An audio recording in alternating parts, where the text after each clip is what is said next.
I decided to go all in. Well, first was intrigued about you because Anthony, my son, began training at the gym in Hollywood when we moved there. And he hosted a UFC watch party.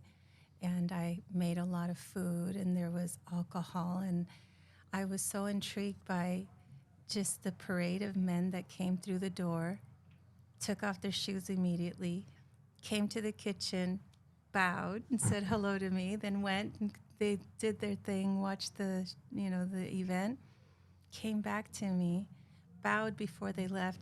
Nothing was on disarray. None of the alcohol was touched. Maybe someone had a beer. No one stayed afterward till the wee hours of the morning. And that was when that first seed was planted in me because I was already seeing changes in my son. And I asked the question, who is Alberto Crane? And I wouldn't come to meet you until maybe 2 years later when Anthony invited me to come watch him train. And then we went to Acai Cafe. By this time, I had already started my blog.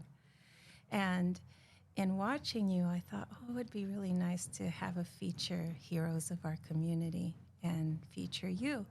And you walk in, Anthony introduced us, and then I mentioned to you I would love to write a blog on you.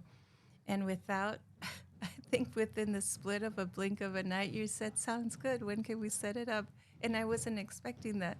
I just stared at Anthony, dumbfounded.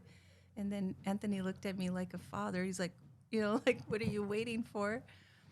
Then I wrote that blog, and then it's when we sat and I learned a little bit about your story. And this is where I always go back to how intrigued I was, because it was that phrase. It was when you said that you had first been armbarred at Coyote Cafe and that you had, been introduced to Jiu-Jitsu by your longtime friend, Amal Easton.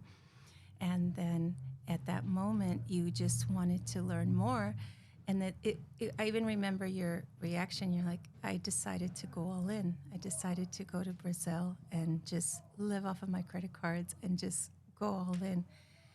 And then, of course, I wrote like a 1,500 word blog, but that always stayed with me. And I felt that you needed to tell your story because there were so many other nuances that had to be told.